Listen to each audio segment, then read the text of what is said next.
أكبر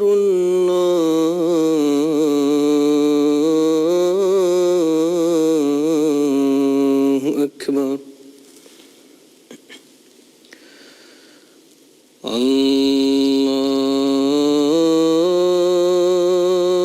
الله أكبر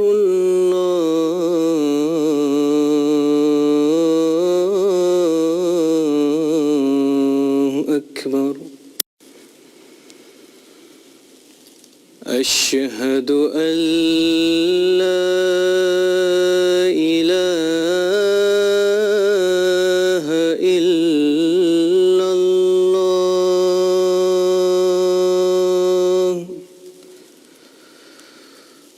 أشهد أن لا إله إلا الله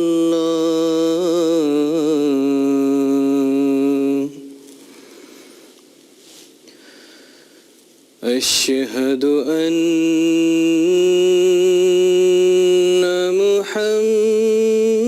محمدًا رسول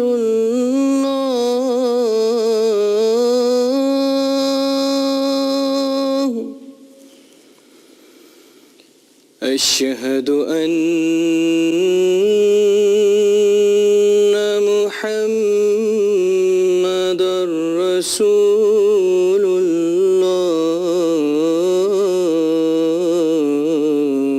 الله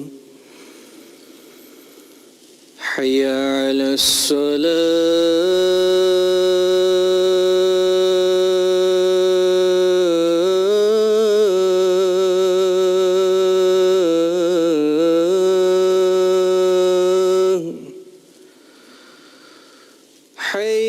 حي على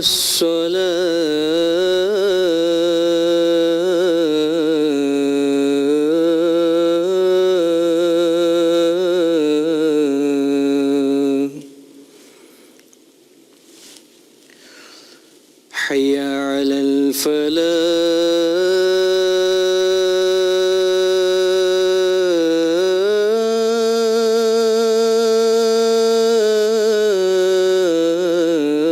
الفلاح حي على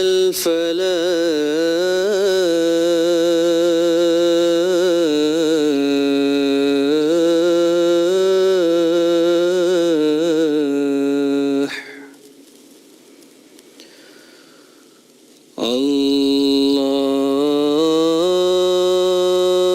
الله أكبر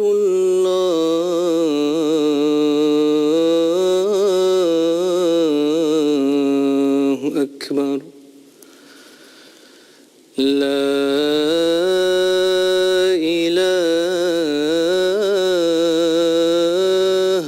إلا الله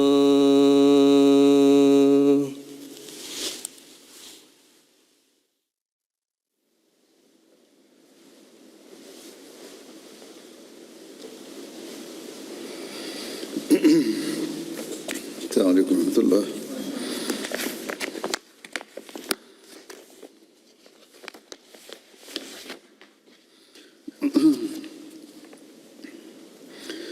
أشهد أن لا إله إلا الله وحده لا شريك له وأشهد أن محمدًا عبده ورسوله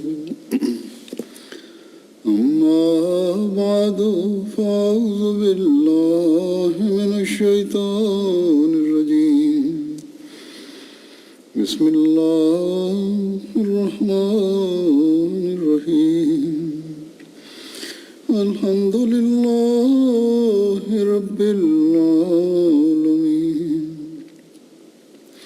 الرحمن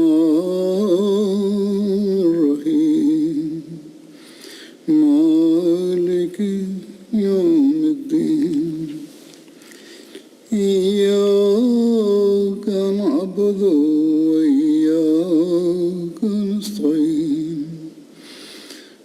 اهدنا الصراط المستقيم صراط الذين أنعمت عليهم غير المغضوب عليهم ولا الضالين.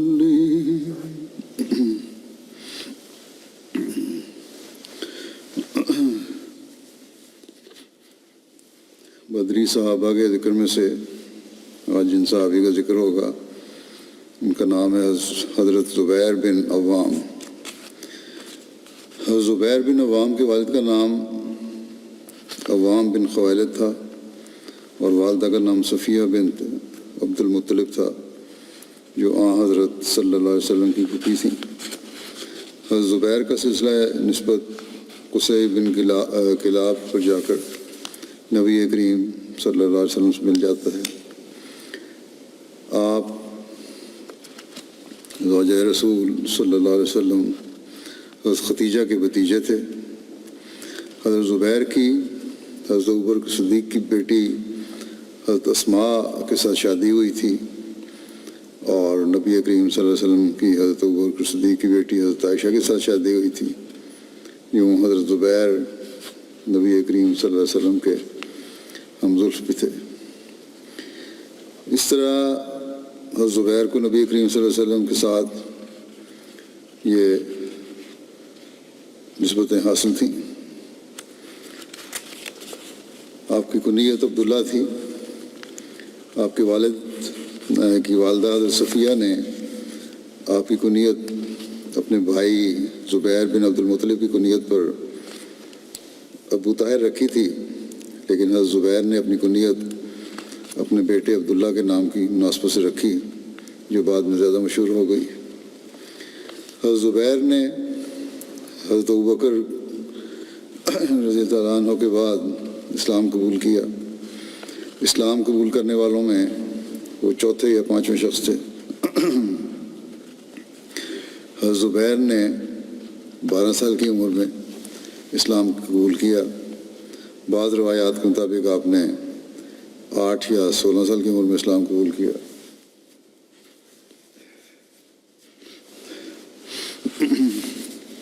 حضرت زبیر ان 10 خوش قسمت صحابہ میں سے تھے جن کو رسول کریم صلی اللہ علیہ وسلم نے ان کی زندگی میں ہی جنت کی بشارت دے دی تھی، اور ان 6 اصحاب شورا میں سے ایک ہیں جنہیں حضرت عمر نے اپنی وفات سے قبل اگلا خلیفہ منتخب کرنے کے لیے نامزد فرمایا تھا. جب حضرت زبیر کے والد عوام کا انتقال ہوا تو نوفل بن خویلد اپنے بھتیجے زبیر کی پرورش کرتے تھے، اور حضرت صفیہ ان کی والدہ جو تھیں زبیر کی انہیں مارتی تھیں یا ڈانٹتی تھیں. اس وقت حضرت زبیر چھوٹی عمر کے تھے تو نوفل نے ان کے چچا نے حضرت صفیہ کو کہا کہ کیا اس طرح بچوں کو مارا جاتا ہے، سختی کی جاتی ہے؟ تم تو ایسے مارتی ہو جیسے اسے ناراض ہو. اس پر حضرت صفیہ نے یہ اشعار پڑھے کہ من قال انی ابغضہ فقد کذب وانما اضربہ لک یلب ویہزم الجیش ویاتی بالسلب ولا یکن لمالہ خبأ مخب یاکلو فی البیت من تمر وہب. کہ جو اس بات کا قائل ہے کہ میں اس سے ناراض ہوں تو وہ جھوٹا ہے. میں اسے اس لیے سختی کرتی ہوں، اس پہ مارتی ہوں تاکہ یہ بہادر بنے اور لشکروں کو شکست دے اور مقتول کا سامان لے کر لوٹے اور اپنے مال کے لیے چھپ کر نہ بیٹھے کہ گھر میں بیٹھا کھجوریں اور اناج کھاتا پھرے. بہرحال یہ سوچ تھی ان کی، اور اس کے مطابق ان کا تربیت کا طریقہ تھا کہ بہادر بنانے کا یہ طریقہ ہے. ضروری نہیں کہ ہم کہیں کہ یہ بڑا اچھا طریقہ ہے، اور عموماً تو یہاں میں آج کل تو یہی دیکھا جاتا ہے کہ اس سے اعتماد میں کمی آتی ہے. بہرحال اللہ تعالیٰ نے اس وقت انہیں اس مار کے، اگر وہ سختی تھی تو اس کے بد اثرات سے بچایا۔ ماں کی ممتا مشہور ہے، پیار بھی کرتی ہوں گی، صرف مارتی نہیں ہوں گی۔ اور بعد کے واقعات ظاہر کرتے ہیں کہ واقعی ان میں بہادری اور جرأت پیدا ہوئی، کس وجہ سے ہوئی اللہ بہتر جانتا ہے، لیکن بہرحال کوئی منفی اثر نہیں ہوا بچپن کی اس مار کا ان پہ۔ یہاں اگر آج کل کسی نے آزمانے کی کوشش کی تو یہاں تو سوشل سروس والے فوراً آ جائیں گے اور بچوں کو لے جائیں گے، اس لیے یہ طریقہ آزمانے کی کوشش نہ کہیں کریں مائیں۔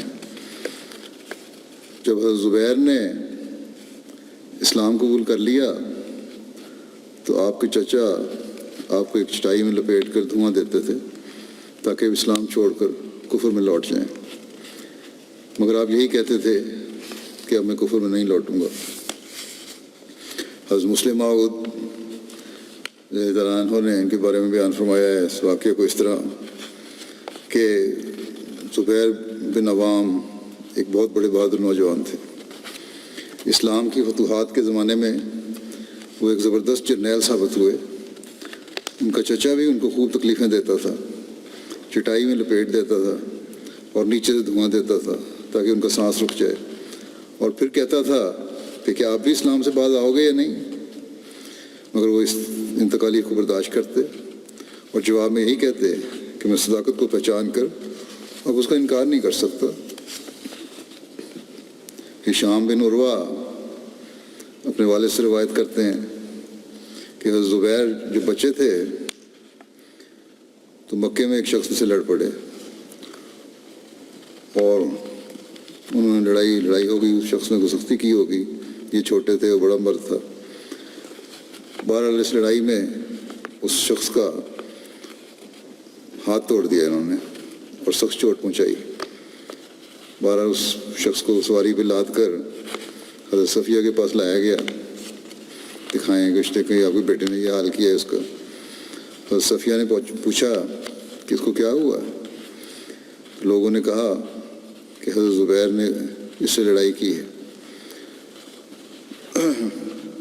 یہ نہیں بتایا کہ قصور کس کا ہے، بہرحال لڑائی ہوئی تو حضرت صفیہ نے حضرت زبیر کی اس دلیری پر شعر پڑھتے ہوئے کہا کہ کیفا رایتا زبرا عاقتاً حسبتہ ام تمرا ام مشمعلن سقرا، کہ تم نے زبیر کو کیسا پایا؟ کیا اسے پنیر اور کھجور کی طرح سمجھا ہوا تھا کہ آسانی سے اسے کھا جاؤ گے، جو چاہو گے اسے کر لو گے؟ وہ تو تیز جھپٹنے والے عقاب کی طرح ہے، تم نے اس کو تیز جھپٹنے والے عقاب کی طرح پایا ہوگا۔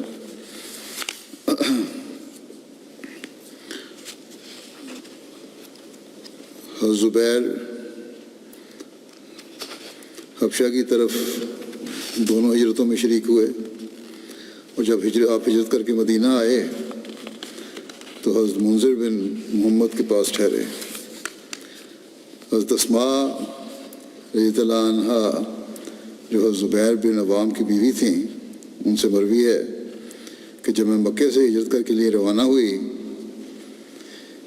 تو میں امید سے تھی۔ وہ بیان کرتی ہیں کہ میں نے قباء میں پڑاؤ کیا، عبداللہ بن زبیر وہاں پیدا ہوا، پھر میں اسے لے کر نبی کریم صلی اللہ علیہ وسلم کی خدمت میں حاضر ہوئی۔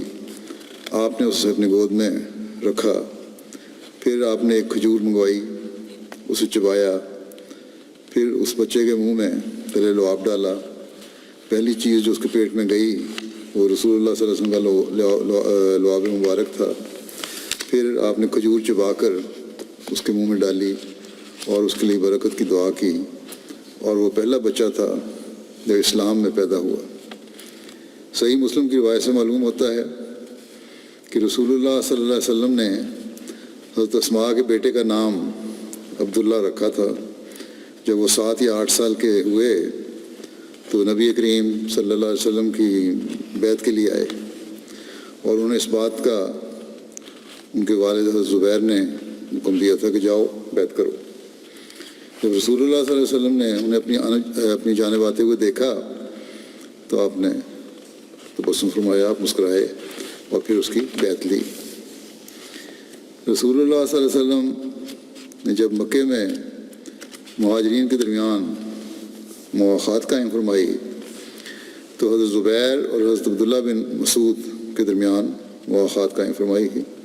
ہجرت مدینہ کے بعد جب مہاجرین کی انصار سے مواخات قائم فرمائی تو حضرت سلمہ بن سلامہ ان کے دینی بھائی ٹھہرے۔ حضرت زبیر نے اپنے بیٹوں کے نام شہداء کے نام پر رکھے تاکہ شاید اللہ انہیں شہادت نصیب کرے۔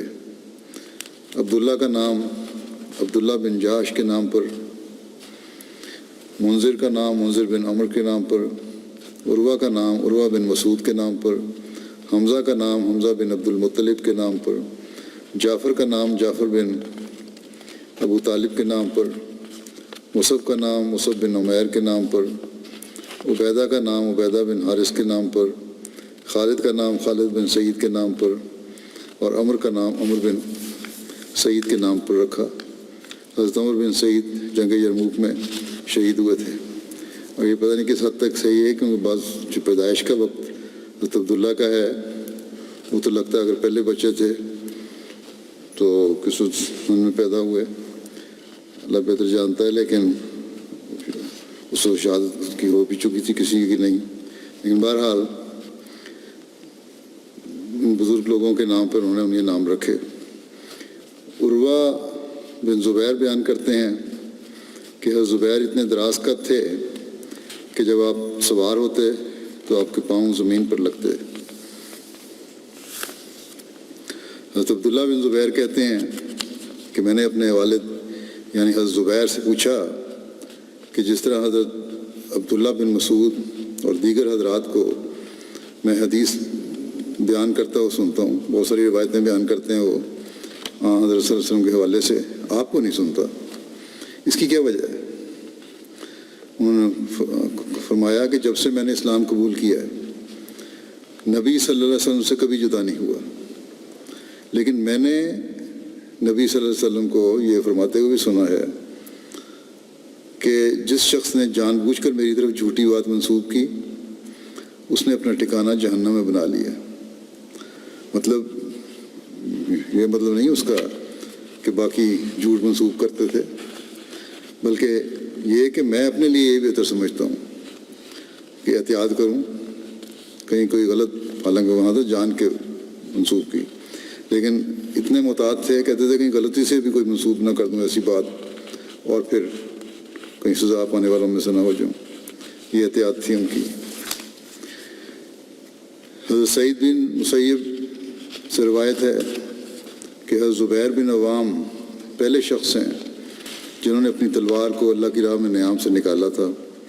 ایک دفعہ حضرت زبیر مطابق مکہ میں ایک مقام کا نام ہے، اسی گھاٹی میں آرام کر رہے تھے کہ اچانک آواز آئی کہ محمد صلی اللہ علیہ وسلم کو قتل کر دیا گیا ہے۔ وہ فوراً اپنی تلوار کو نیام سے نکالتے ہوئے اپنے گھر سے نکلے۔ راستے میں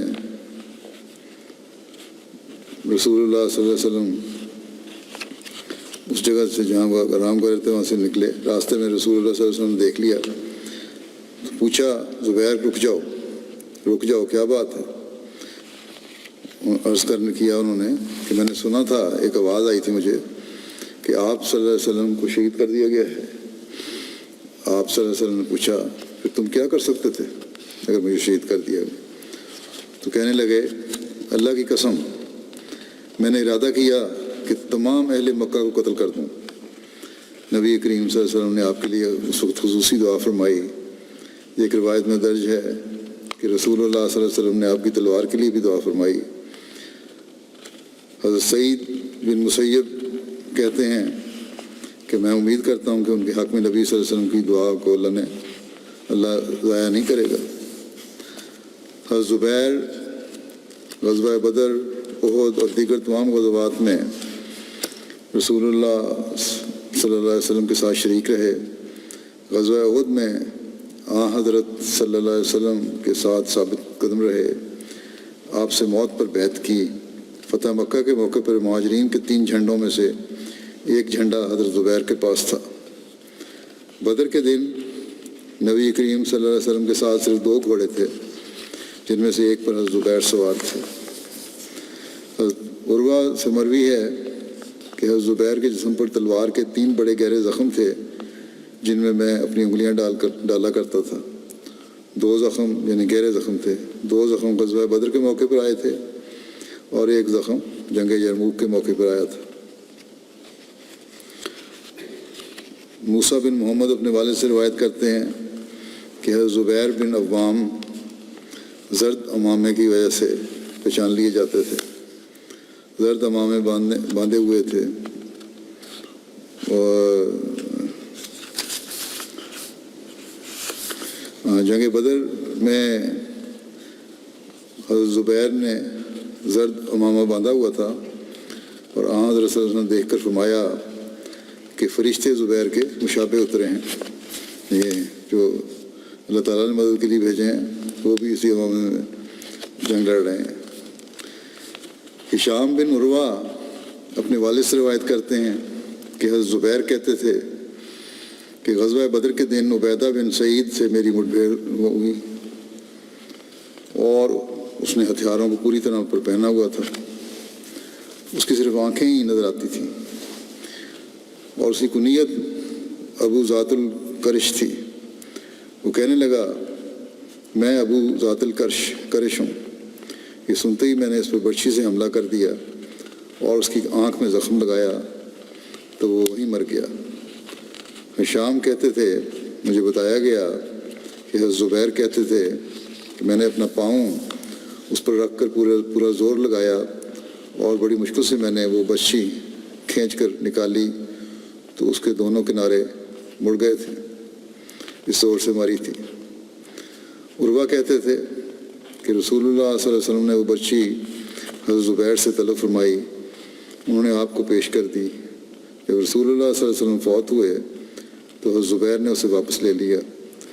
پھر اس کے بعد حضرت ابوبکر رضی اللہ عنہ نے وہ برچھی طلب کی، حضرت زبیر نے انہیں دے دی۔ جب حضرت ابوبکر فوت ہوئے تو حضرت عمر نے آپ سے وہ برچھی طلب کی اور آپ نے انہیں دے دی۔ جب حضرت عمر فوت ہوئے تو حضرت زبیر نے واپس لے لی۔ پھر اس کے بعد حضرت عثمان نے ان سے وہ برچھی طلب کی اور حضرت زبیر نے انہیں دے دی۔ جب حضرت عثمان شہید ہوئے تو وہ حضرت علی کی آل کو مل گئی۔ آخر حضرت عبداللہ بن زبیر نے ان سے لے لی اور وہ ان کے پاس رہی یہاں تک کہ حضرت عبداللہ بن زبیر شہید کر دیے گئے۔ حضرت زبیر بن عوام بیان کرتے ہیں کہ غزوہ احد کے دن نبی کریم صلی اللہ علیہ وسلم نے میرے لیے اپنے والدین کو جمع فرمایا، یعنی مجھ سے یوں فرمایا کہ میرے ماں باپ تم پر قربان ہوں۔ حضرت زبیر سے مروی ہے کہ غزوہ احد کے دن پر ایک عورت سامنے سے بڑی تیزی کے ساتھ آتی ہوئی دکھائی دی، قریب تھا کہ وہ شہداء کی لاشیں دیکھ لیتی۔ نبی کریم صلی اللہ علیہ وسلم نے اس چیز کو اچھا نہیں سمجھا کہ خاتون انہیں دیکھ سکے، بہت بری حالت میں مسلح کیا گیا تھا، اس لیے فرمایا کہ اس عورت کو روکو۔ حضرت زبیر فرماتے ہیں کہ مجھے اندازہ ہو گیا کہ یہ میری والدہ حضرت صفیہ ہیں، چنانچہ میں نے ان کی طرف دوڑتا ہو گیا اور ان کے شہداء کی لاشوں تک پہنچنے سے قبل ہی میں نے ان تک پہنچ گیا۔ انہوں نے مجھے دیکھ کر میرے سینے پر ہاتھ مار کر مجھے پیچھے دھکیل دیا۔ وہ ایک مضبوط خاتون تھیں اور کہنے لگیں کہ پرے ہٹو، میں تم سے نہیں بولتی۔ میں نے عرض کی یعنی کہ تم سے میں نے کوئی بات نہیں کرنی، تم پرے ہٹ جاؤ اور نہ میں تمہاری بات سننی ہے۔ میں نے عرض کیا کہ نبی کریم صلی اللہ علیہ وسلم نے آپ کو قسم دلائی ہے کہ ان لاشوں کو مت دیکھیں۔ یہ سنتے ہی وہ رک گئیں۔ جب حضرت صلی اللہ علیہ وسلم کا حوالہ دیا گیا تو وہ رک گئیں اور اپنے پاس موجود 2 کپڑے نکال کر فرمایا یہ 2 کپڑے ہیں جو میں اپنے بھائی حمزہ کے لیے لائی ہوں، کیونکہ مجھے ان کی شہادت کی خبر مل چکی ہے، تم انہیں ان کپڑوں میں کفن دے دینا۔ ایک روایت میں ہے کہ حضرت صفیہ نے کہا مجھے یہ علم ہے کہ میرے بھائی کا مسئلہ ہوا ہے اور یہ خدا کی راہ میں ہی ہوا ہے، اور خدا کی راہ میں جو بھی سلوک حضرت حمزہ کے ساتھ ہوا ہے اس پر ہم کیوں نہ راضی ہوں، میں انشاءاللہ صبر کروں گی اور اس کا اجر خدا سے چاہوں گی۔ حضرت زبیر نے ماں کا یہ جواب سنا تو حضرت صلی اللہ علیہ وسلم کی خدمت میں حاضر ہوئے اور تمام ماجرہ عرض کیا۔ حضرت صلی اللہ علیہ وسلم نے فرمایا صفیہ کو بھائی کی لاش پر جانے دو۔ اور صفیہ آگے بڑھیں، بھائی کی لاش کو دیکھا، ان کے لیے دعا کی اور انا للہ و انا الیہ راجعون پڑھا اور ان کے لیے دعائے مغفرت کی۔ پھر حضور صلی اللہ علیہ وسلم نے ان کو دفن کرنے کا حکم دیا۔ پھر آگے راوی کہتے ہیں کہ جب ہم حضرت حمزہ کو ان 2 کپڑوں میں کفن دینے لگے تو دیکھا کہ ان کے پہلو میں ایک انصاری شہید ہوئے پڑے ہیں۔ ان کے ساتھ بھی وہی سلوک کیا گیا تھا جو حضرت حمزہ رضی اللہ عنہ کے ساتھ کیا گیا تھا۔ ہمیں اس بات پر شرم محسوس ہوئی کہ حضرت حمزہ کو 2 کپڑوں میں کفن دے دیں اور اس انصاری کو 1 کپڑے بھی میسر نہ ہو۔ اس لیے ہم نے یہ طے کیا کہ 1 کپڑے میں حضرت حمزہ کو اور دوسرے میں اس انصاری صحابی کو کفن دے دیں گے۔ اندازہ کرنے پر ہمیں معلوم ہوا کہ ان دونوں حضرات میں سے ایک زیادہ لمبے قد کے تھے۔ ہم نے قرآن اندازی کی اور جن کے نام پر جو کپڑا نکل آیا اسے اسی کپڑے میں دفنا دیا۔ تب بھی وہ برا نہیں آیا تھا، گھاس ڈالنی پڑی تھی۔ حضرت جابر بن عبداللہ سے روایت ہے کہ غزوہ خندق کے موقع پر رسول اللہ صلی اللہ علیہ وسلم نے فرمایا کہ کوئی ہے جو میرے پاس بنو قریظہ کی خبر لائے؟ تو حضرت زبیر نے عرض کی میں حاضر ہوں۔ نبی صلی اللہ علیہ وسلم نے پھر فرمایا کوئی ہے جو میرے پاس بنو قریظہ کی خبر لائے؟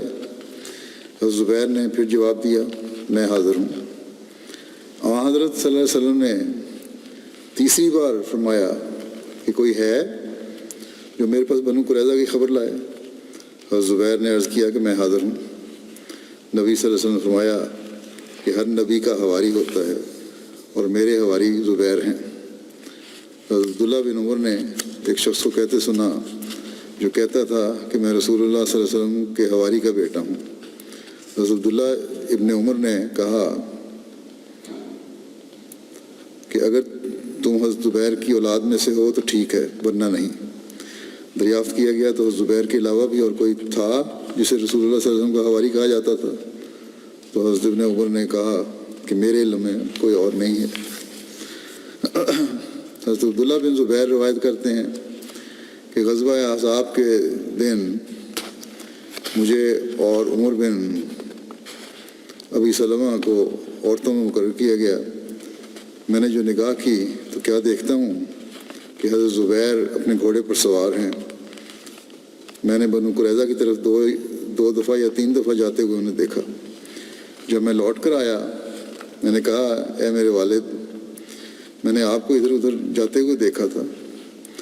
انہوں نے کہا بیٹا کیا تم نے مجھے دیکھا تھا؟ واقعی؟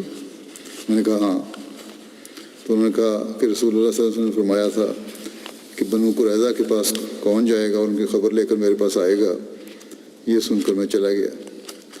جب میں لوٹا تو رسول اللہ صلی اللہ علیہ وسلم نے میرے لیے اپنے ماں باپ دونوں کا اکٹھا نام لیا، یعنی فرمایا میرے ماں باپ تجھ پر قربان ہو، جو یہ رپورٹ دی واپس آ کے۔ غزوہ خیبر میں یہود کا مشہور سردار مرہب حضرت محمد بن مسلمہ کے ہاتھوں مارا گیا۔ تو اس کا بھائی یاسر میدان میں آیا۔ اس نے میں یبارز کا نعرہ بلند کیا کہ کون ہے جو میرے مقابلہ کرے گا۔ حضرت زبیر اس کے مقابلے کے لیے آگے بڑھے۔ حضرت صفیہ نے نبی کریم صلی اللہ علیہ وسلم سے عرض کی کہ یا رسول اللہ، معلوم ہوتا ہے کہ آج میرے بیٹے کو شہادت نصیب ہوگی۔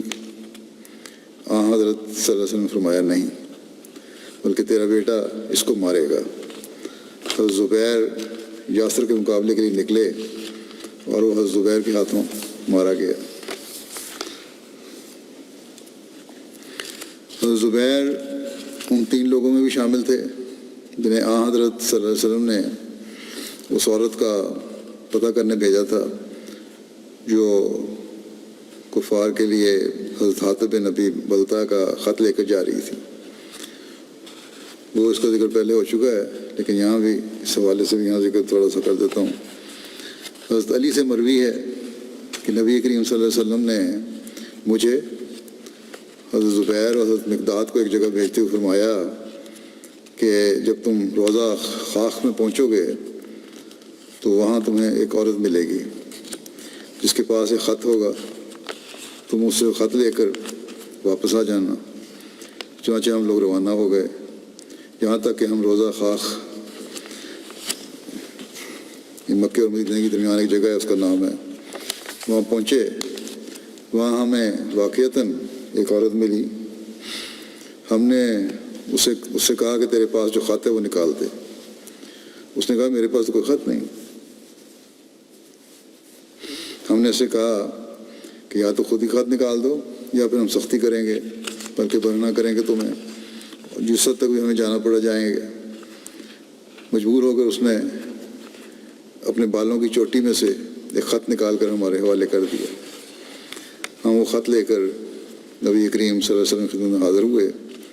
اس خط کو جب کھول کر دیکھا گیا تو پتہ چلا کہ وہ حضرت حاطب بن ابی بلتع کی طرف سے کچھ مشرکین مکہ کے نام تھا، جن میں نبی کریم صلی اللہ علیہ وسلم کے ایک فیصلے کی خبر دی گئی تھی۔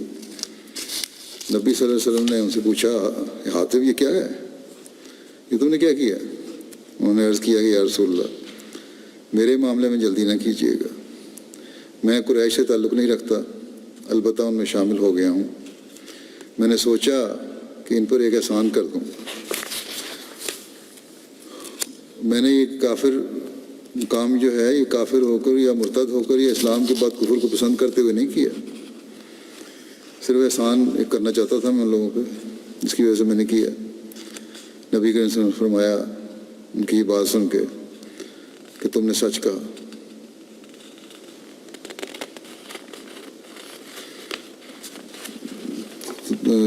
کہ تم سے اس نے سچ بیان کیا ہے کہ ابو بلتع کے بارے میں کہا۔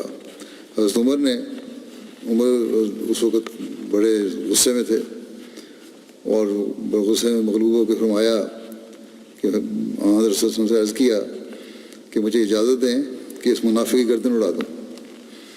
نبی کریم صلی اللہ علیہ وسلم نے فرمایا یہ غزوہ بدر میں شریک ہو چکے ہیں، اور تمہیں کیا خبر کہ اللہ نے آسمان سے اہل بدر کو جھانک کر دیکھا اور فرمایا کہ جو کچھ کرتے رہو میں تمہیں معاف کر چکا ہوں۔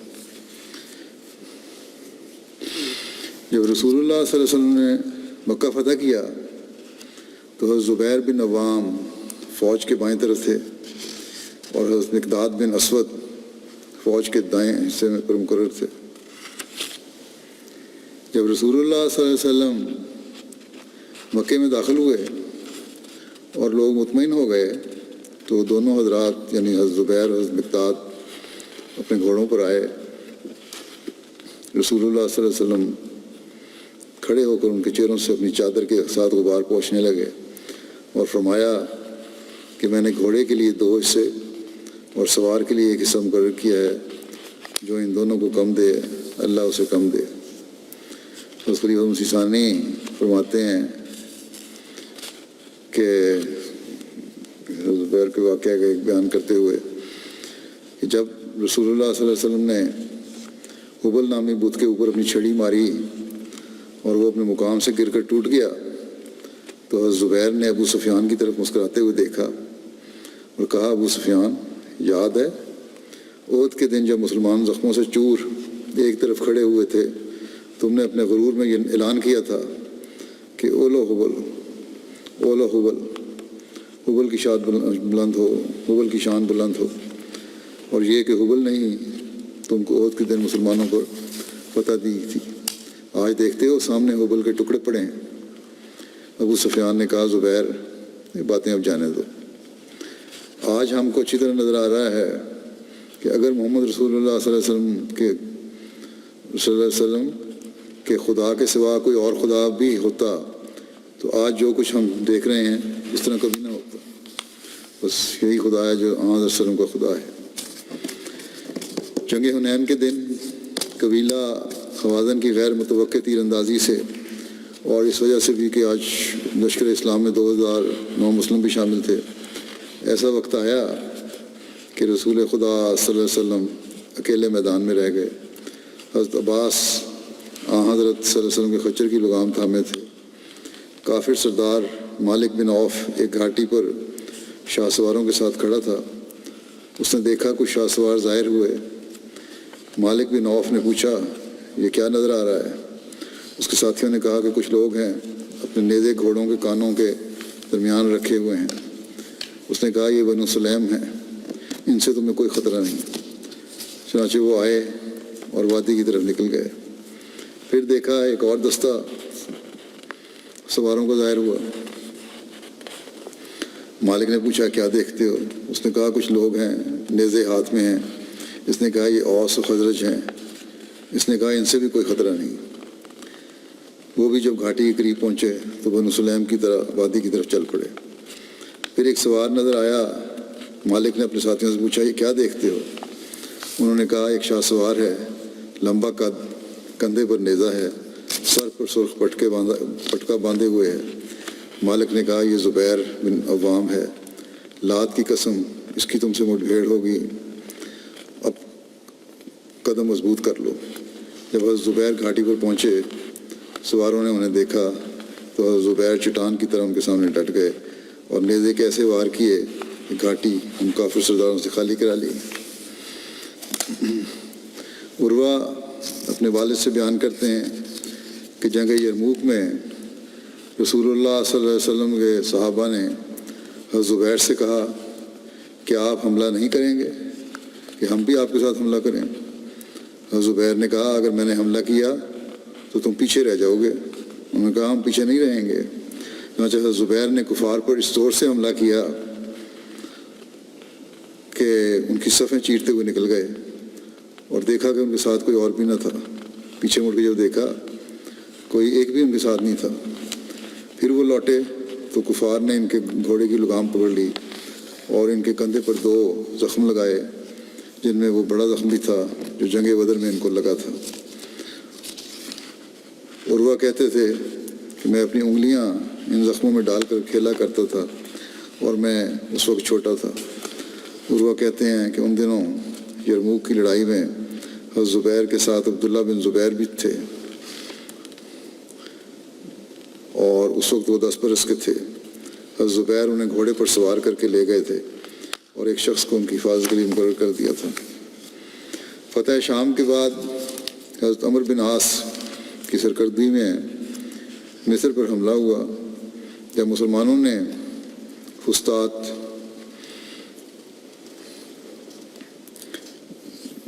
مصر کے فاتح حضرت عمر بن عاص نے اسکندریہ پر حملہ کرنے کا ارادہ کیا تھا تو اسکندریہ کے جنوب میں دریائے نیل کے کنارے خیمے نصب کیے تھے، اس لیے یہاں فسطاط کہتے ہیں اس کو۔ یہی مقام بعد میں شہر بن گیا اور اسی شہر کا جدید حصہ آج قاہرہ کہلاتا ہے۔ اس کا محاصرہ کر لیا۔ انہوں نے قلعے کی مضبوطی اور فوج کی قلت کو دیکھا تو حضرت عمر بن عاص نے حضرت عمر سے کمک روانہ کرنے کے لیے درخواست کی۔ حضرت عمر نے 10,000 فوج اور 4 افسر بھجوائے۔ فرمایا ان میں سے ہر ایک افسر 1,000 کے برابر ہے۔ ان میں سے ایک حضرت زبیر تھے۔ یہ پہنچے تو حضرت عمر بن عاص نے محاصرے کے انتظامات ان کے سپرد کیے۔ انہوں نے گھوڑے پر سوار ہو کر قلعے کے گرد چکر لگایا، فوج کو ترتیب دی، سواروں اور پیادوں کو مختلف جگہوں پر متعین کیا، منجنیقوں سے قلعے پر پتھر پھینکنے شروع کیے۔ 7 ماہ تک محاصرہ جاری رہا۔ فتح اور شکست کا کچھ فیصلہ نہ ہوا۔ حضرت زبیر ایک دن کہنے لگے کہ آج میں مسلمانوں پر فدا ہوتا ہوں۔ یہ کہہ کر تلوار سونت لی اور سیڑھی لگا کر فصیل پر چڑھ گئے۔ چند اور صحابہ نے ان کا ساتھ دیا۔ فصیل پر پہنچ کر سب نے ایک ساتھ تکبیر کے نعرے بلند کیے اور ساتھ ہی تمام فوج نے اتنے زور سے نعرہ بلند کیا کہ قلعے کی زمین دہل گئی۔ عیسائیوں نے سمجھا کہ مسلمان قلعے کے اندر گھس گئے ہیں۔ وہ بدحواس ہو کر بھاگ کھڑے ہوئے۔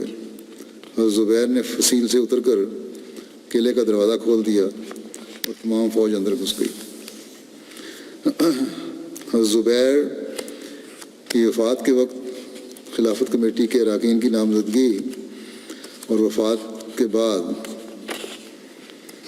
خلافت کے انتخاب کا واقعہ بخاری میں جو درج ہے وہ یوں ہے کہ جب حضرت عمر کی وفات وقت قریب آیا تو لوگوں نے کہا کہ اے امیر المومنین وصیت کر دیں، کس کو خلیفہ مقرر کر جائیں۔ انہوں نے فرمایا کہ میں اس خلافت کا حقدار ان چند لوگوں سے بڑھ کر کسی کو نہیں پاتا کہ رسول اللہ صلی اللہ علیہ وسلم ایسی حالت میں فوت ہوئے کہ آپ ان سے راضی تھے۔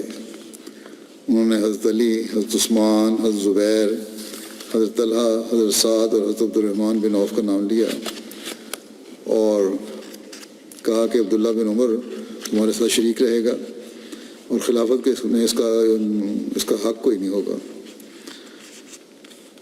اب پھر فرمایا کہ اگر خلافت سعد کو مل گئی تو پھر وہی خلیفہ ہو، ورنہ جو بھی تم میں سے امیر بنایا جائے وہ سعد سے مدد لیتا رہے، کیونکہ میں نے ان کو اس لیے معزول نہیں کیا وہ کسی کام کے کرنے سے عاجز تھے اور نہ اس لیے کہ انہوں نے کوئی خیانت کی تھی۔ نیز فرمایا میں اس خلیفہ کو جو میرے بعد ہوگا پہلے مہاجرین کے بارے میں وصیت کرتا ہوں کہ وہ ان کے حقوق ان کے لیے پہچانیں اور ان کی عزت و خیال رکھیں، اور میں انصار کے متعلق بھی عمدہ سلوک کرنے کی وصیت کرتا ہوں کہ انہوں نے مہاجرین سے پہلے اپنے گھروں میں ایمان کو جگہ دی، جو ان میں سے نیک کام کرنے والا ہو اسے قبول کیا جائے اور جو ان میں سے قصوروار ہو اس سے درگزر کیا جائے، اور میں سارے شہروں کے باشندوں کے ساتھ عمدہ سلوک کرنے کی اس کو وصیت کرتا ہوں، کیونکہ وہ اسلام کے پشت پناہ ہیں اور مال کے محصل ہیں اور دشمن کے کڑنے کا موجب ہیں، اور یہ کہ ان کی رضامندی سے ان سے وہی لیا جائے جو ان کی ضرورتوں سے بچ جائے، اور میں اس کو بدوی عربوں کے ساتھ نیک سلوک کرنے کی وصیت کرتا ہوں، کیونکہ وہ عربوں کی جڑ اور اسلام کا مادہ ہیں۔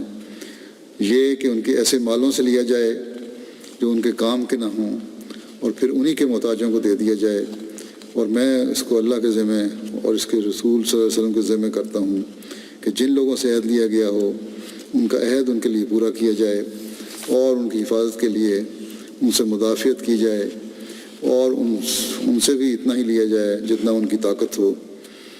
جب حضرت عمر فوت ہو گئے تو کہتے ہیں کہ ان کی تدفین سے فراغت ہوئی تو آدمی جمع ہوئے جن کا نام حضرت عمر نے لیا تھا، 6 آدمی۔ حضرت عبد الرحمن بن عوف نے کہا کہ اپنا معاملہ اپنے میں سے 3 آدمیوں کے سپرد کر دو۔ حضرت زبیر نے کہا میں نے اپنا اختیار حضرت علی کو دیا۔ حضرت طلحہ نے کہا میں نے اپنا اختیار حضرت عثمان کو دیا۔ حضرت سعد نے کہا میں نے اپنا اختیار حضرت عبد الرحمن بن عوف کو دیا۔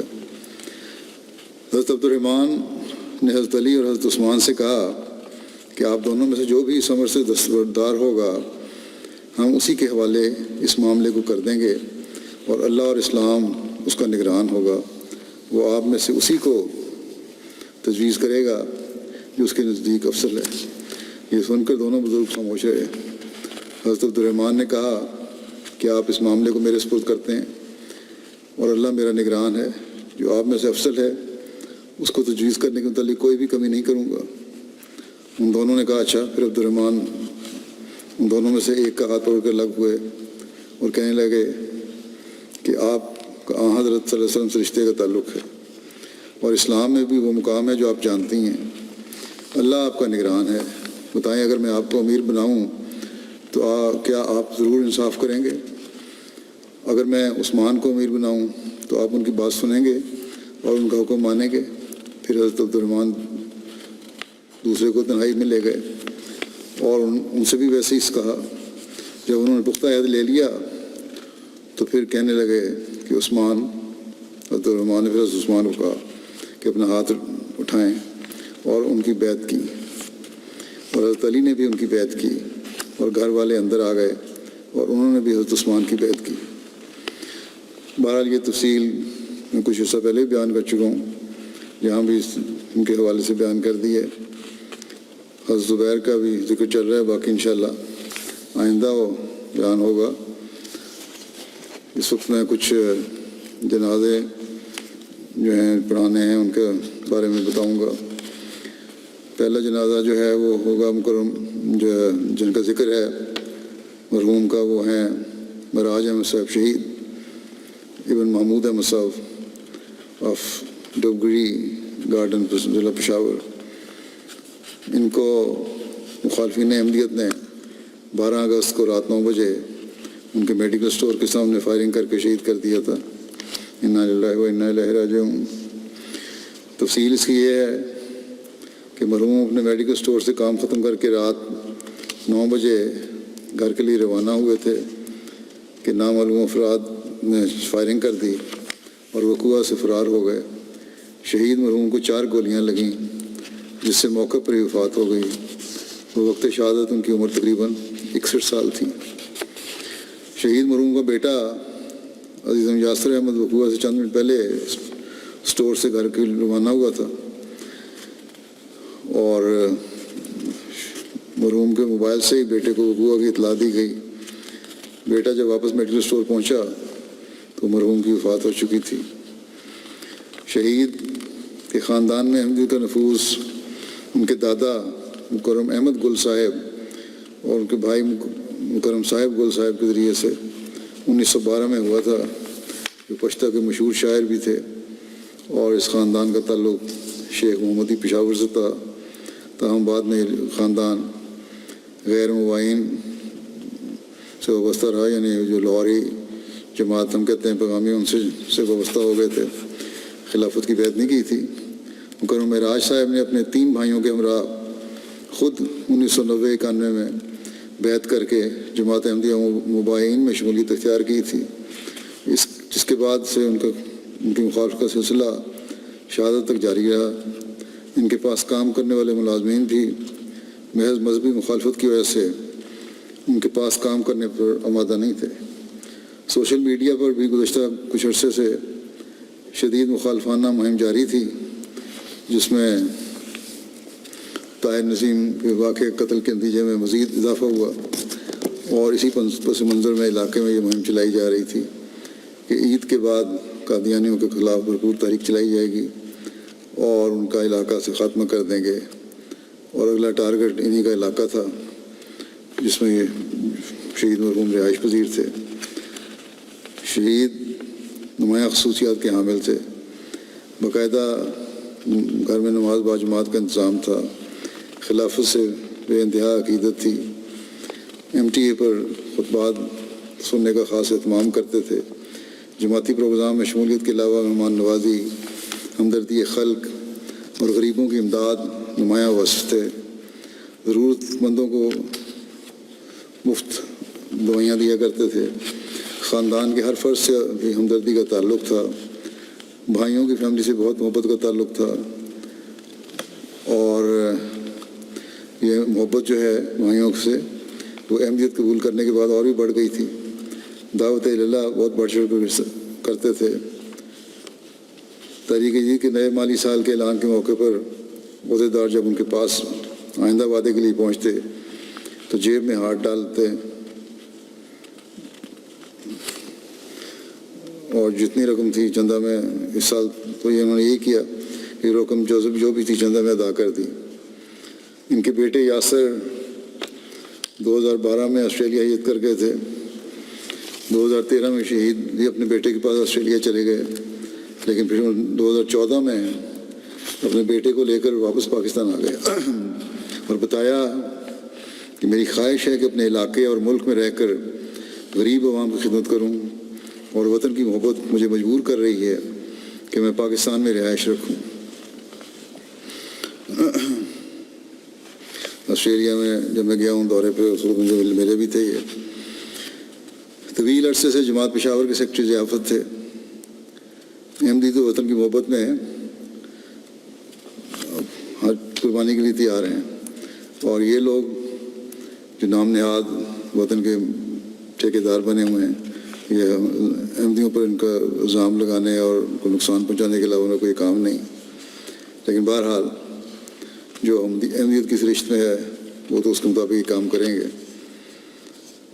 طویل عرصے سے جماعت پشاور کے سیکرٹری ضیافت تھے، اور تاحیات اس عہدے پر ان کی خدمت کی توفیق ملی۔ اعتکاف بھی بیٹھے تھے گزشتہ رمضان میں۔ ایک بھائی فاروق احمد صاحب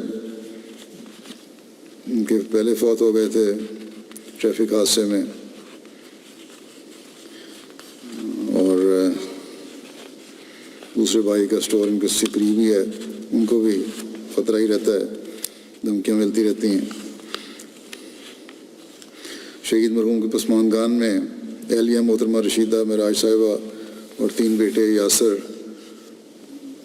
27 سال، مصور احمد 25 سال اور جاذب 14 سال ہیں، ایک بیٹی ہے عائشہ جو MBBS کی طالبہ ہے۔ جاذب کو بھی اپنے اسکول میں کافی مخالفت کا سامنا ہے۔ اللہ تعالیٰ ان بچوں کو بھی ان شیروں کے شر سے محفوظ رکھے۔ آج کل مخالفت پاکستان میں پھر زوروں پر ہے، بلکہ ممبران اسمبلی بھی جھوٹی باتیں ہماری طرف منسوب کر کے عوام کے جذبات کو بھڑکانے کی کوشش کر رہے ہیں۔ غلط طور پر ان لوگوں کی غلط حرکات کو پیش کیا جاتا ہے جن کا جماعت سے کوئی تعلق ہی نہیں ہے، اور پھر پروپیگنڈا کیا جاتا ہے کہ یہ لوگ احمدی تھے، حالانکہ وہ ان حرکت کرنے والوں کا جماعت سے کوئی تعلق ہی نہیں ہے۔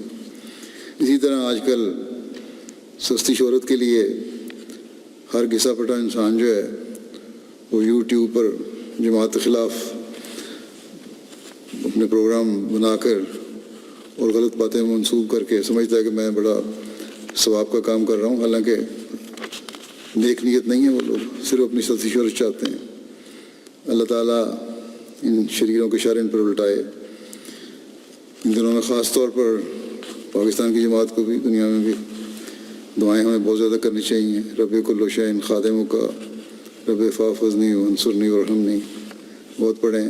اللہم انا نجعلک فی نحورہم ونعوذ بک من شرورہم بہت پڑھیں۔ درود شریف بہت پڑھیں۔ اللہ تعالیٰ ہر احمدی کو محفوظ رکھے ان شیروں کے شر سے۔ جوں یہ دشمنی بڑھ رہی ہے تو ہمیں زیادہ سے زیادہ اللہ تعالیٰ کی طرف جھکنا چاہیے۔ شہید کے بیٹے یاسر صاحب کہتے ہیں، میرے والد صاحب اللہ کے فضل سے موسی تھے اور چندوں میں ہمیشہ بڑھ کر خلوص سے حصہ لیتے تھے، اور اس کے علاوہ بھی لوگوں کی فکر میں لگے رہتے تھے اور مالی مدد کرتے تھے۔ میرے والد صاحب بہت بہادر اور نڈر انسان تھے، مخالفت کے باوجود ہمیشہ بے خوف رہتے اور اللہ پر بھروسہ کرتے، اور ہمیشہ یہی کہتے کہ مجھے کسی مخالفت کی پرواہ نہیں، میرا خدا میرے ساتھ ہے۔ کہتے ہیں نہایت سادہ، عاجز اور سخی انسان تھے، ہمیشہ لوگوں کی کھلے دل سے مدد کیا کرتے تھے، بہت متقی تھے، ذکر الہی میں مصروف رہنے والے، اللہ سے بہت مضبوط تعلق اور بھروسہ رکھنے والے تھے۔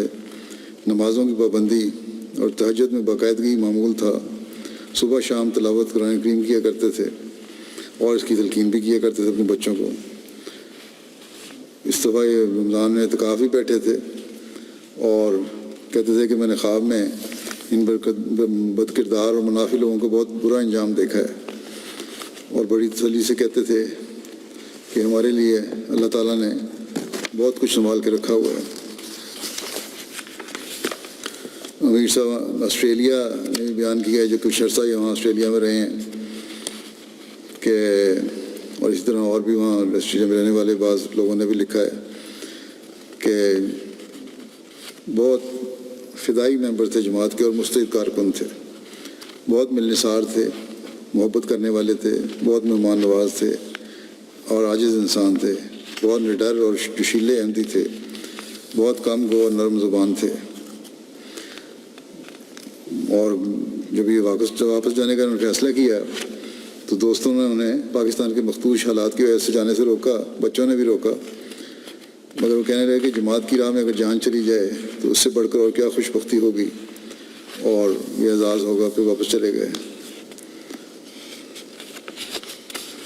اور چند دن پہلے وہاں زعیم انصار اللہ میلبرن ہیں، وہ کہتے ہیں کہ 2 روز قبل شہادت سے مجھے ان کا فون آیا تھا کہ مخالفت بہت زیادہ بڑھ گئی ہے لیکن میں ڈرنے والا نہیں ہوں۔ دوسرا جنازہ جو ہے وہ عزیز ادیب احمد ناصر مربی سلسلہ کا ہے، جو محمد ناصر احمد ڈوگر صاحب ایدی پور نارووال کے بیٹے تھے. 9 اگست کو 27 سال کی عمر میں مختصر علالت کے بعد وفات پا گئے. انا للہ و انا الیہ راجعون.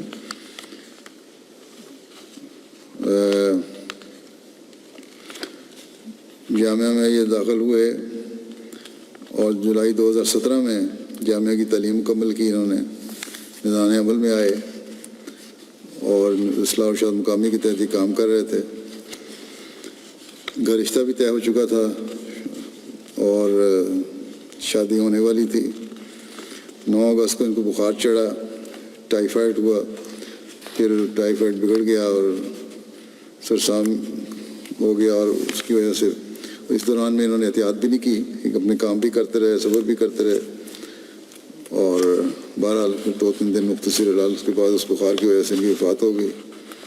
ان کے والد ناصر ڈوگر صاحب کہتے ہیں کہ میرا بیٹا بطور واقفی زندگی ہم والدین کے لیے باعث فخر تھا. نہایت نیک اور صالح بیٹا, 100 مصلحات کا پابند, سادہ طبیعت, نرم لہجہ, چہرے پر ہمیشہ مسکراہٹ, اور یہ خصوصیات اور ان کے دوستوں نے بھی لکھی ہیں جو مربیان تھے یا ان کے سے رابطہ رکھنے والے, ہمیشہ مسکرانے والے تھے. جماعت کی محبت اور خدمت کا بہت زیادہ جذبہ رکھنے والے تھے. بڑے ہر دل عزیز وجود تھے.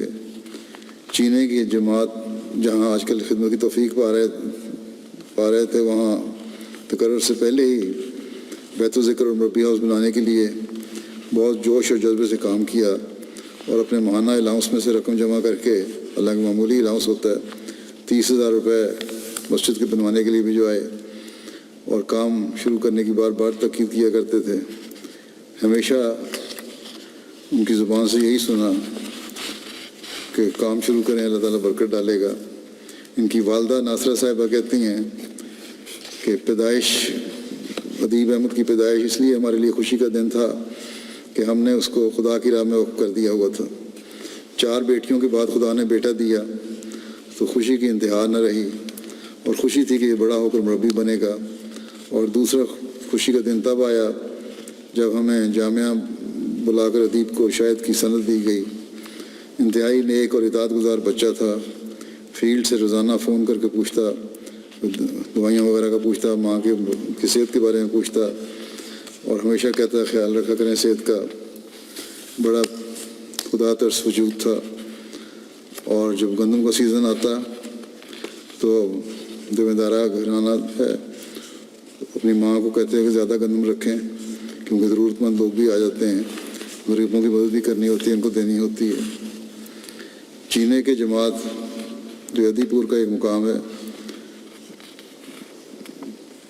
اس میں ایک کمرے پر مشتمل تھا, وہاں مکمل سامان وغیرہ میسر ہونے باوجود بڑے حوصلے کے ساتھ وہاں ڈیوٹی دی. جاوید لنگا صاحب مربی ضلع بیان کرتے ہیں فیصل آباد کے کہ مرحوم وقف کی حقیقی روح کو سمجھ کر زندگی بسر کرنے والے تھے. بہت جاں فشانی سے کام کیا, جماعت کی بہترین تربیت کے ساتھ عہدیداران سے بھرپور تعاون کیا. تربیتی حوالے سے بطور خاص خلفائے کرام کے کلپس احباب جماعت کو سناتے, کسی میں کوئی عیب دیکھتے تو اس کی عزت نفس کا خیال رکھتے ہوئے علیحدگی میں سمجھاتے, ہر ایک کے کام آتے. خلافت سے محبت, نظام جماعت, ملنساری, خوش اخلاقی, نرم مزاجی, عاجزی اور انکساری مرحوم کے نمایاں اوصاف تھے. بڑے مؤدب اور ہر حال میں خدا کی رضا پر راضی رہنے والے تھے. اللہ تعالیٰ ان کے ماں باپ کو بھی سکون اور صبر عطا فرمائے, صدمہ برداشت کرنے کی توفیق عطا فرمائے, بہنوں کو بھی حوصلہ عطا فرمائے, مرحوم سے مغفرت اور رحم کا سلوک فرمائے, درجات بلند کرے. اگلا جنازہ ہے جو پڑھنا ہے, جس کا ذکر کروں گا, وہ حمید احمد شیخ صاحب کا ہے, جو شیخ محمد حسین صاحب کے بیٹے تھے. 12 اگست کو ہارٹ اٹیک کے باعث 85 سال کی عمر میں ان کا انتقال ہوا. انا للہ و انا الیہ راجعون. آپ حضرت شیخ نور احمد صاحب کے پوتے تھے جو حضرت مسیح علیہ السلام کے صحابی تھے. ان کے والد مکرم شیخ محمد حسین صاحب نے بطور امیر جماعت چنیوٹ خدمت کی توفیق پائی. بیعت کے بعد حضرت مسیح علیہ السلام نے حضرت شیخ نور احمد صاحب کو ہدایت فرمائی تھی کہ وہ اپنے دونوں بیٹوں کو تعلیم کے لیے قادیان بھیجیں۔ چنانچہ مکرم حمید احمد شیخ صاحب کے والد شیخ محمد حسین صاحب نے قادیان سے میٹرک کیا، جہاں آپ کو حضرت مسلم موعود رضی اللہ عنہ کا کلاس فیلو ہونے کا شرف بھی حاصل ہوا۔ حمید احمد شیخ صاحب کے نانا حضرت مولوی عبدالقادر صاحب لدھیانوی تھے، جو حضرت مسیح علیہ السلام کے 313 صحابہ میں سے اصحاب میں شامل تھے۔ حمید شیخ صاحب کی شادی کپورتھلے کہ حضرت منشی ظفر احمد صاحب کی پوتی سے ہوئی۔ حمید شیخ صاحب چارٹرڈ آرکیٹیکٹ تھے، یہاں اپنی تعلیم لندن میں 1973 میں مکمل کی تھی۔ رشید احمد صاحب ومبلڈن والے جو ہیں ہمارے سابق انچارج جو تھے روٹی پلانٹ کے، ان کے بھائی تھے یہ۔ مرحوم کے پسماندگان میں 2 بیٹے اور 1 بیٹی شامل ہیں۔ مرحوم کے ایک بیٹے عبدالرزاق شیخ صاحب یہاں ہماری آرکیٹیکٹ ایسوسیشن جو ہے IEEE اس کے وائس چیئرمین بھی ہیں۔ عبدالرزاق شیخ صاحب لکھتے ہیں کہ میرے والد ایک پیار کرنے والے اور عقیدت مند بیٹے تھے، عقیدت مند بیٹے، خاوند، باپ اور دادا تھے۔ تمام خاندان کے افراد ان سے محبت کرتے تھے۔ آپ جماعت احمدیہ کے بہت ہی نیک اور مخلص فرد تھے، کبھی بھی کسی بھی رنگ میں جماعت کی خدمت کو موقع ہاتھ سے جانے نہیں دیتے تھے، اور خط لکھتے تھے خلیفہ کو مجھے اور اپنے بچوں کو بھی کہتے تھے کہ خط لکھا کریں۔ بچوں کو ہر جگہ مقامی جماعت سے رابطہ کرنے کی تاکید کرتے تھے اور بار بار اس بارے میں کہتے رہتے تھے۔ باجماعت نمازوں کے پابند تھے، بچوں کو توجہ دلاتے رہتے تھے، جماعت کی مالی تحریکات میں بڑھ چڑھ کر حصہ لینے والے تھے، اور بڑی تاکید سے اپنی وفات سے 2 ہفتے قبل اپنے تمام بقایا جات ادا کر دیے۔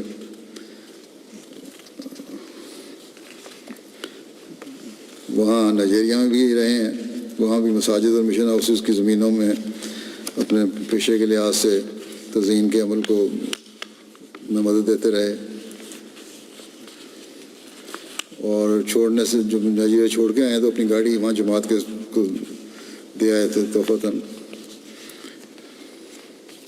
پاکستان میں بھی کے دوران اسلام آباد IEEE کے چیئرمین کے طور پر خدمت انجام دیتے رہے۔ بہرحال مختلف حیثیتوں سے ان کو خدمت کی توفیق ملی۔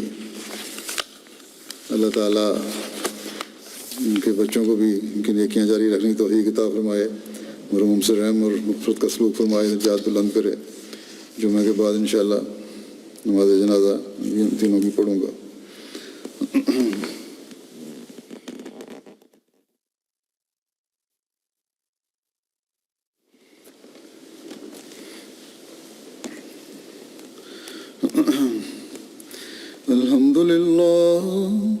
الحمد لله نحمده ونستعينه ونستغفره ونؤمن به ونتوكل عليه ونعوذ بالله من شرور أنفسنا ومن سيئات أعمالنا ومن يهده الله فلا مضل له من يهده الله فلا مضل له ومن يضلله فلا هادي له ونشهد أن لا إله إلا الله ونشهد أن محمدا عبده ورسوله عباد الله رحمكم الله إن الله يأمر بالعدل والإحسان وإيتاء ذي القربى